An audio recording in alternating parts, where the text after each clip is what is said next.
تدلیس یہ ہوتی ہے کہ کوئی محدث حدیث بیان کرتے ہوئے اپنے استاد کے نام کو چھپا لے اور ڈائریکٹلی اس استاد کا نام لے کہ جس سے حدیث اس کے استاد نے لی ہوتی ہے.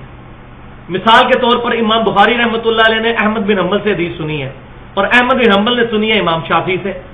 اب اگر خدا نخواستہ امام بخاری رحمۃ اللہ علیہ احمد بن حنبل کو نکال کر کہیں کہ امام شافعی سے روایت ہے تو امام شافعی رحمۃ اللہ علیہ سے ملاقات تو امام بخاری کی ثابت نہیں ہے.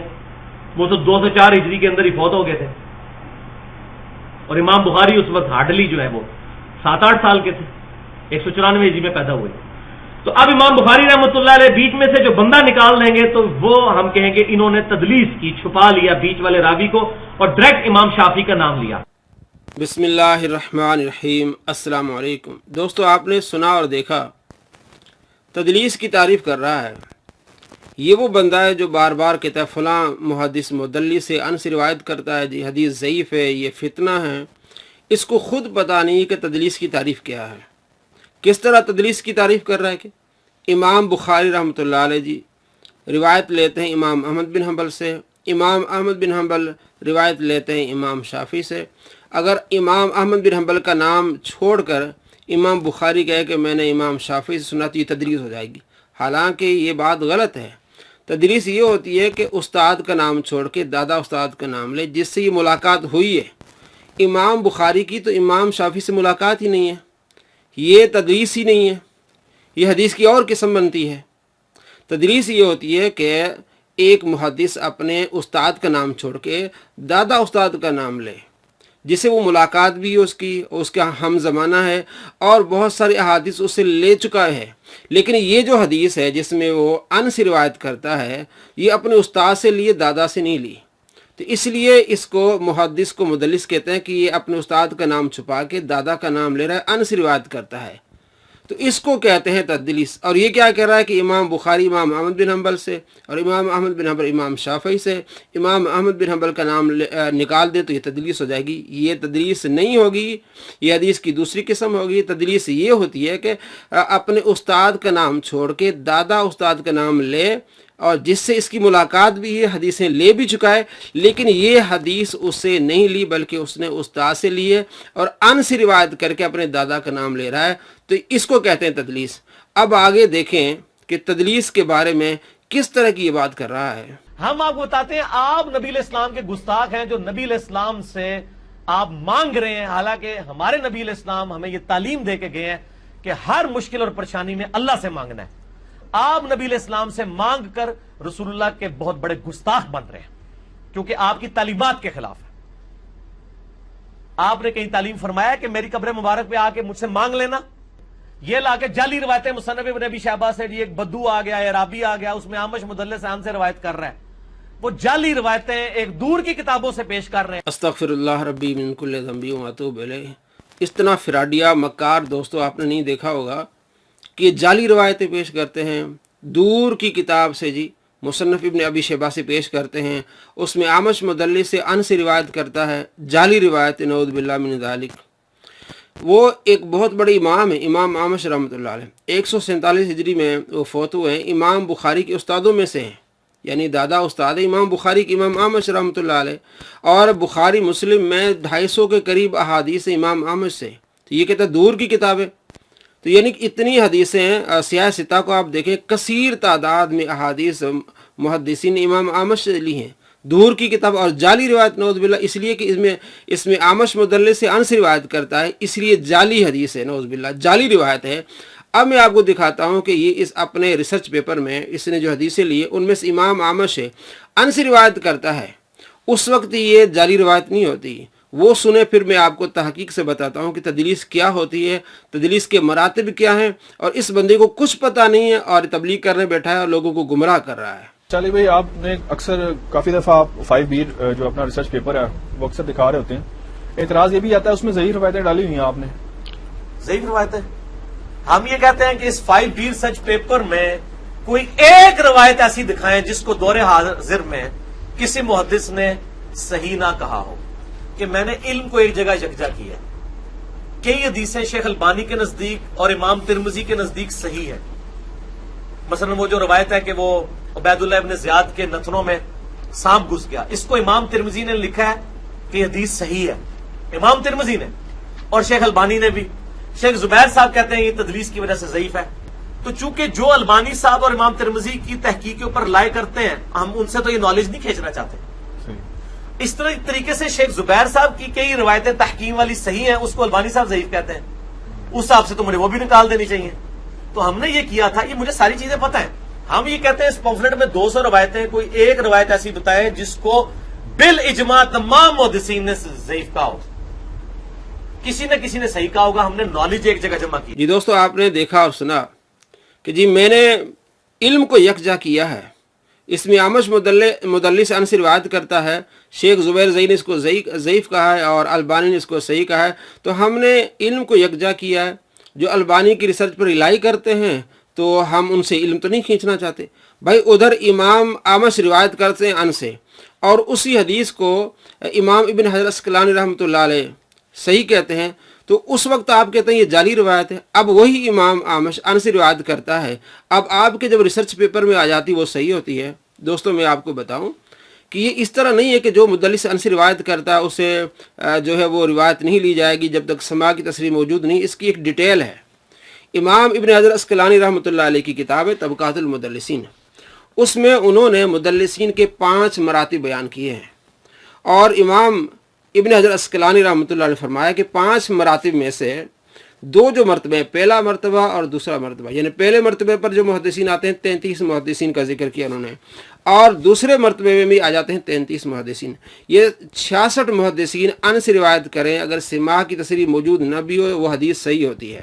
سماع کی تصریح کیا ہوتی ہے کہ حدثنی، اخبرنی یا حدثنا، یہ محدث یہ الفاظ استعمال کرے، تو یہ اس وقت ہوتی ہے جب تیسرے، چوتھے اور 5ویں طبقے کا محدث ہو، اس کے لیے سماع کی تصریح لازمی ہے، اور جو پہلے اور دوسرے مرتبہ کا محدث ہے اس کے لیے سماع کا ہونا لازمی نہیں ہے۔ یہ ابن حجر اسقلانی رحمۃ اللہ نے یہ اپنی کتاب میں لکھا ہے۔ چونکہ تدلیس، مدلس، یہ جو تعریفات ہیں، اصطلاحات ہیں، یہ محدثین نے بنائی ہے، اور یہ بہت بڑے امام ہیں امام ابن حجر اسقلانی رحمۃ اللہ علیہ۔ انہوں نے کتاب لکھی ہے طبقات المدلسین، کتاب آپ کے سامنے ہے، جس میں امام ابن حجر اسقلانی فرماتے ہیں پہلا جو طبقہ ہے اس میں وہ ہے جو بہت قلیل تدریس کرتے ہیں، تو ان کے لیے سماع کا ہونا لازمی نہیں، وہ ان سے روایت کرے وہ قبول ہوگی۔ دوسرا طبقہ ہے جس میں وہ بھی بہت قلیل جو ہے وہ روایت کرتے ہیں، ان میں سے امام ثوری ہے اور اسی طرح ابن عیینہ ہے۔ تو یہ 2 طبقے ہیں، یہ ان سے روایت کریں تب بھی ان کی حدیث صحیح مانی جائے گی، اور سماع کی تصریح ہونا ان کے لیے لازمی نہیں ہے۔ اب یہ 2 طبقے والے جو امام ہیں ان کو آپ دیکھیں گے کہ امام اعمش دوسرے طبقے میں ہیں۔ امام ابن حجر اسقلانی رحمۃ اللہ علیہ نے امام اعمش کو دوسرے طبقے میں رکھا ہے۔ کتاب آپ کے سامنے طبقات المدلسین 55 نمبر پر رکھا ہے، دوسرے طبقے، المرتبۃ الثانیہ آپ دیکھ رہے ہیں، سلیمان بن مہران اعمش محدث کوفہ کا، اور یہ 147 یا 148 ہجری میں فوت ہوتے ہیں رحمۃ اللہ علیہ۔ تو ان کو امام ابن حجر اسقلانی رحمۃ اللہ نے دوسرے طبقے میں رکھا ہے۔ تو دوسرا طبقہ ہو یا پہلا طبقہ، ان کے لیے سماعت کا ہونا لازمی نہیں ہے، یہ ان سے روایت کریں تب بھی ان کی حدیث صحیح مانی جائے گی۔ اور بخاری مسلم میں اعمش ان سے روایت کرتا ہے، سینکڑوں احادیث ہیں جن میں اعمش ان سے روایت کرتے تمام کی تمام احادیث صحیح ہیں، اور یہاں امام ابن حجر اسقلانی رحمۃ اللہ نے ان کو المرتبۃ الثانیہ دوسرے طبقے میں رکھا ہے۔ تو فرمایا جو دوسرے طبقے میں ہو یا پہلے میں ہو وہ ان سے روایت کرے، سماع کی تصریح ہونا ان کے لیے لازمی نہیں ہے، وہ حدیث صحیح ہوگی۔ یہ امام ابن حجر اسقلانی رحمۃ اللہ علیہ کا قانون ہے، اور اس قانون کو اپنی کتابوں میں انہوں نے لیا ہے۔ مثلا یہ جو حدیث اس نے کہا ہے کہ یہ جعلی ہے اور ان سے روایت کرتے ہیں، اسی حدیث کو امام ابن حجر اسقلانی رحمۃ اللہ نے صحیح کہا ہے۔ یہ ان کی کتاب فتح الباری بشرح صحیح البخاری الجزء الثانی، صفحہ نمبر ہے 495۔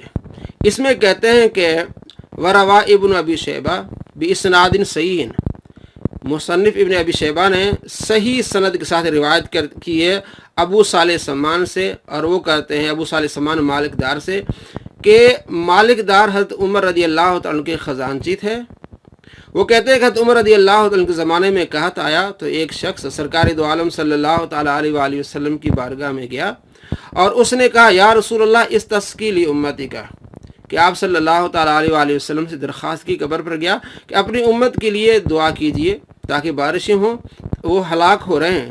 تو آپ صلی اللہ تعالیٰ علیہ وآلہ وسلم ان کے خواب میں تشریف لائے اور فرمایا میرا عمر کو سلام کہنا اور جو ہے وہ بارشیں ہوں گی۔ آگے دیکھیں کہ امام ابن حجر عسقلانی فرماتے ہیں وہ جو شخص سرکار کی بارگاہ میں گیا وہ کوئی بدو نہیں تھا، بلکہ ہوا بلال بن الحارث الموزنی احد الصحابہ، صحابہ میں سے ایک صحابی تھے بلال بن حارث الموزنی۔ تو اس حدیث کو امام ابن حجر عسقلانی رحمۃ اللہ علیہ کہتے ہیں یہ صحیح حدیث ہے۔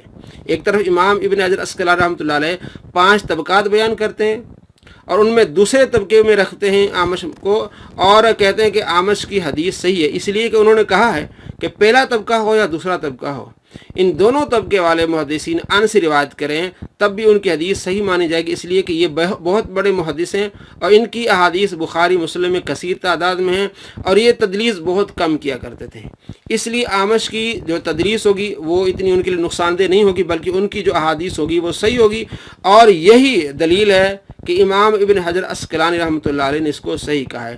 اور دوسری دلیل کیا، اس ہی کے جو اس نے کہا کہ میں نے اپنے ریسرچ پیپر میں 5B میں لکھا ہے، اس میں اس کو امام ترمذی بھی صحیح کہہ رہے ہیں اور اس کو البانی بھی صحیح کہہ رہے ہیں۔ امام ترمذی بھی صحیح اس لیے کہہ رہے ہیں کہ وہ بھی یہ مانتے ہیں قانون کہ جو پہلا اور دوسرا طبقہ ہے وہ ان سے روایت کرے تب بھی وہ حدیث صحیح ہوتی ہے، ان کے لیے سماع کی تصریح ہونا لازمی نہیں ہے، اور البانی بھی اسی قانون کو مان رہے ہیں کہ امام اعمش ان سے روایت کرتے ہیں، اس کے باوجود صحیح اس لیے ہے کہ وہ طبقہ ثانیہ سے ہیں۔ یہ دوغلی پالیسی ان کی دیکھیں کہ ایک طرف تو یہ کہتے ہیں کہ البانی کی جو تحقیق پر ریلائی کرتے ہیں، ہم ان سے علم نہیں کھینچنا چاہتے، اور اب یہاں دوسری طرف کیا کہتے ہیں، ترمذی شریف کی حدیث ہے 257 جس میں عبداللہ بن مسعود رضی اللہ عنہ کہتے ہیں الا اصلی بکم صلاۃ رسول اللہ صلی اللہ علیہ وسلم، کیا میں تمہیں آپ صلی اللہ تعالیٰ علیہ وآلہ وسلم کی نماز پڑھ کے نہ دکھاؤں؟ اور نماز پڑھ کے دکھائی فلم یرفع یدیہ الا فی اول مرہ، حضرت عبداللہ بن مسعود نے نماز پڑھ کے دکھائی، پہلی مرتبہ رفع یدین کیا، بعد میں نہیں کیا۔ اس حدیث کو امام ترمذی کہتے ہیں حدیث حسن حدیث ہے، اور اس کو البانی کہتے ہیں حکم الحدیث صحیح، یہ صحیح حدیث ہے۔ ایک طرف کہتا ہے کہ ہم البانی کی تحقیق پر رلائی کرتے ہیں، ان سے ہم علم نہیں کھینچنا چاہتے، تو اس حدیث کو البانی نے صحیح کہا ہے، تو آپ اس کو بار بار ضعیف کہتے ہیں۔ اور امام ترمذی کہتے ہیں کہ وہ بھی یقول، اور یہی کہنا ہے غیر واحد من علم، بہت سارے اہل علم کا صحابہ میں سے اور تابعین میں سے وہ یہ کہتے ہیں کہ آپ صلی اللہ تعالیٰ علیہ وآلہ وسلم کی نماز میں جو پہلی دفعہ رفع یدین بعد میں نہیں ہے، اور یہ قول سفیان ثوری کا ہے اور اہل کوفہ کا ہے۔ تو یہ تدلیس کی تعریف ہے کہ استاد کا نام چھوڑ کے دادا استاد کا نام لیا جائے، لیکن اس کا مقصد یہ نہیں ہوتا کہ ہر مدلس کے لیے یہ قانون فٹ ہو، نہیں، یہ ان کے لیے ہے جو تیسرے طبقے، چوتھے طبقے اور پانچویں طبقے کے ہوں، پہلے طبقے والے کے لیے نہیں، دوسرے طبقے والے کے لیے نہیں ہے۔ تو یہ بس ان کو نہیں پتہ اور اس طرح لوگوں کو گمراہ کر رہے ہیں۔ جب اپنی بات آتی ہے تو جی ہم ریلائی کرتے ہیں، جو البانی پر ان کی ہم مان لیتے ہیں، اور جہاں سرکار کی تعریف آتی ہے اور اس سے اہل سنت کا عقیدہ ثابت ہوتا ہے تو نعوذ باللہ وہ جعلی حدیث ہوتی ہے۔ اب آگے دیکھیں وہ کیا کہتا ہے، اور یہاں ایک اور بات میں آپ کو بتاؤں، یہاں ایک اور ڈنڈی مارتے ہیں۔ یہ ترمذی شریف میں حدیث ہے 257 میں کہ آپ صلی اللہ تعالیٰ علیہ وآلہ وسلم کے صحابی جو حضرت عبداللہ بن مسعود کہتے ہیں آؤ میں تمہیں نماز کا طریقہ بتاؤں، تو آپ نے رفع یدین نہیں کیا۔ یہاں یہ بات کہتے ہیں جی ہاں جو ہے وہ سفیان ثوری مدلس سے ان سے روایت کرتا ہے جی، اس لیے یہ حدیث ضعیف ہے، حالانکہ یہ بھی قانون ہے۔ جیسے میں نے آپ کو بتایا ابن حجر عسقلانی رحمۃ اللہ علیہ قانون واضح لکھا ہے کہ پہلے طبقے والے محدث ہوں یا دوسرے طبقے والے، وہ ان سے روایت کریں، ان کے لیے سماعت کی تصریح ہونا لازمی نہیں، ان کی حدیث صحیح ہوگی۔ اور امام سفیان ثوری کو امام ابن حجر عسقلانی رحمۃ اللہ علیہ نے دوسرے طبقے میں رکھا ہے۔ دیکھیں کتاب آپ کے سامنے 51 نمبر پر امام سفیان ثوری کو رکھا ہے المرتبۃ الثانیہ، سفیان بن سعید الثوری، امام مشہور فقیہ عابد حافظ کبیر ہیں، اور لکھتے ہیں وقال بخاری، امام بخاری کہتے ہیں ما قل تدلیس، بہت کم تدلیس کیا کرتے تھے